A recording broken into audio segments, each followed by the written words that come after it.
जिनकी वैल्यू है और ये सारे केसेस लग गए और ये रेलवे पे चीफ जस्टिस साकिब निसार साहब का बहुत बड़ा एहसान है और उन्होंने हमें ये कहा कि हम 3 साल से ज़्यादा ये लीज पर अब नहीं दे सकते।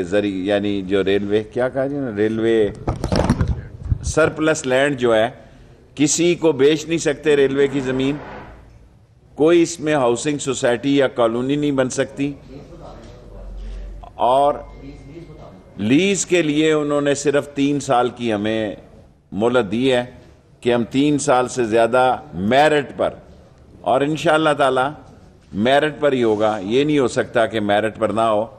लेकिन जो एक रेलवे पर तलवार लटक रही थी कि और लोग, लाखों लोग जिनके कोई लाखों एकड़ हमारी ज़मीन है, वो समझे बैठे थे कि शायद अब हमारा कब्ज़ा हो जाएगा। और बहुत अच्छा फैसला दिया है कि एक शॉर्ट टर्म लीज जो है, जो सैकड़ों हज़ारों दुकानें भी हैं, जब 3 साल तक होगी तो कि सबका दिमाग ठीक रहेगा।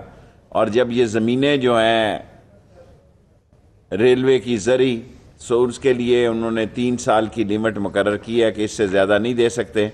सो रेलवे से मेरी गुजारिश होगी ऑफिसर से कि वो मेरिट पर 3 साल की लीजेस के लिए जो लीजेस रुकी हुई हैं उस पर काम शुरू कर दें।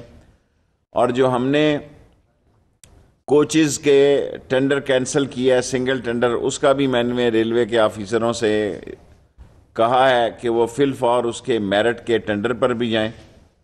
और इसी तरह अगर फ्रेट वैगन में कोई कमी बेशी है तो उसके भी नए टेंडर में टाइम बचाएं, क्योंकि हमारे पास कोई कोच नहीं है जी। आप ये सुनकर हैरान होंगे कि रेलवे की तारीख का ये आलम है कि मैं खुद एज ए मिनिस्टर डीएसएस को लोग जब फ़ोन करते हैं तो डीएस जब मुझे कहता है जी कोई कोच जो एक्स्ट्रा भी लगाई थी वो भी ख़त्म हो गई हैं। और एक हम इंशाअल्लाह ताला 2 वीवीआईपी ट्रेनें चलाने जा रहे हैं जी मार्च से पहले, 23 मार्च से पहले। उसकी पाकिस्तान रेलवे की तारीख में अच्छी उसकी टिकट की कीमत रखेंगे। 2 वीवीआईपी ट्रेनें एक दिन में और 2 मजदूर की ट्रेनें, 2 इकॉनमी की, टोटल इकॉनमी की ट्रेनें और 2 टोटल जो है वो एसी फुली कंडीशन, क्या कहते हैं उसे, एसी बिजनेस की 2 ट्रेनें फुल चलेंगी जी।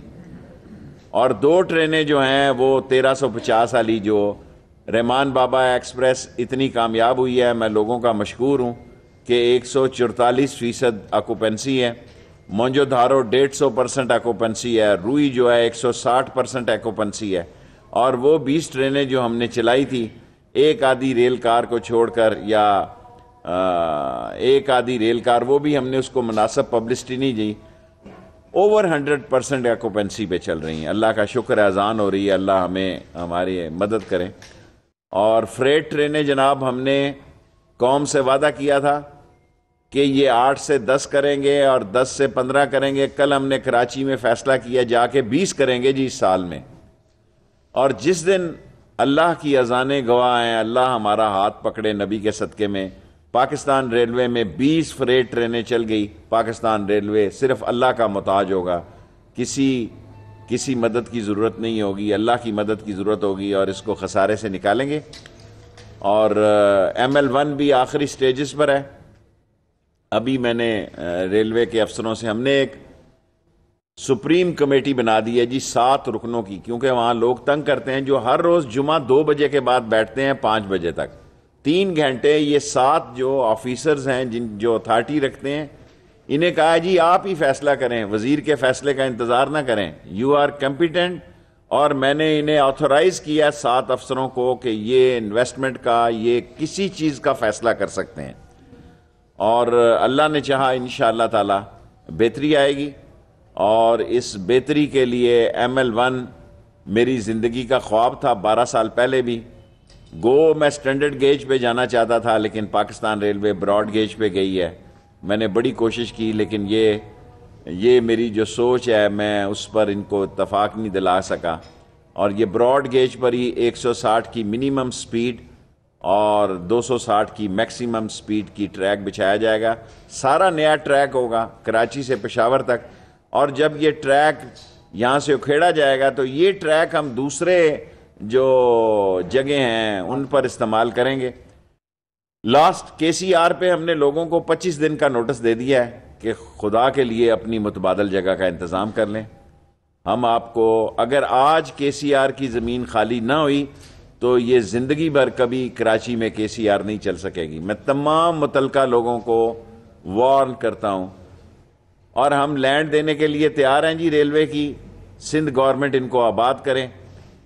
हमारे पास लैंड है, कराची में ज़रा दूर है, लेकिन आबाद करना सिंध गवर्नमेंट का काम है। मैं आप सब लोगों का मशकूर हूँ और मैं अब रेलवे वालों का भी मशकूर हूँ, अफसरों का भी और मज़दूरों का भी।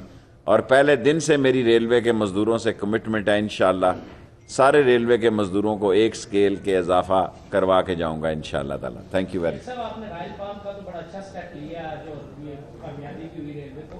एक और केस जो बड़ी देर से पेंडिंग चला आ रहा है वो बिजनेस ट्रेन के आउटस्टैंडिंग है, उसके बारे में। बिजनेस ट्रेन और शालीमार का आपको बताया बार बार, आपको दोनों केस नैब को भेजें। टाइम ही नहीं मिलता रेलवे में, मैं उनको खुद परसू करूंगा। शालीमार को भी मैंने रायल पार्क का आपसे कहा था, आज कोई टीयर गैस नहीं चली, कोई कब्जा लेने के लिए कोई कमाल नहीं हुआ और फर्गूसन को उसका मिल गया।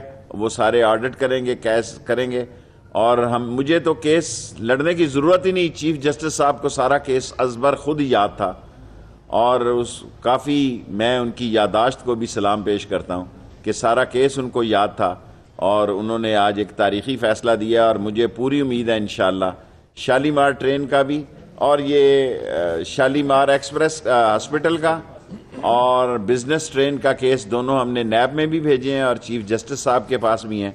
कल मैं खुद दोबारा उनके कोर्ट में इंशाअल्लाह हाज़िर हूँगा और अल्लाह बेहतरी के।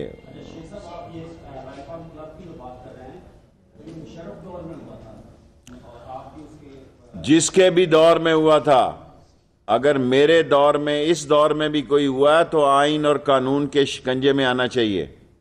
ये नहीं है मुझे तो और भी बड़ा दर्द है, रेलवे ने मुझे केस नहीं दिए। मैं तो रावलपिंडी तहजीब बेकरी का केस भी देना चाहता हूँ। अरबों रुपए की जायदाद है और वो फलक नाज टावर कराची का और पेशावर का और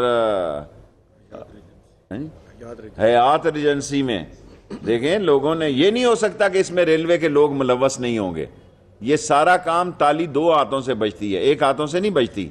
और उस वक्त का जो GM था, बेशक जो भी था, और उस वक्त के जो चेयरमैन था, मिनिस्टर था, ही शुड बी ट्राइड। ये तो नहीं हो सकता कि हमारी खाला का बेटा। थैंक यू जी। बेटे रेलवे का सवाल है, फिर मैं इनसे इजाजत दिए।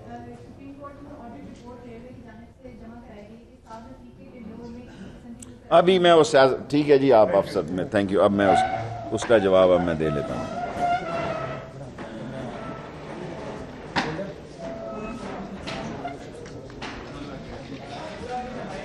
पहले मैं खुद जवाब देता हूं। मैं ऐसे सवालों का जवाब नहीं देना चाहता। वो उस पर उन्होंने कल सुप्रीम कोर्ट में केस किया कि ये 40 करोड़। शेख रशीद लाहौर में मीडिया से गुफ्तगू कर रहे थे।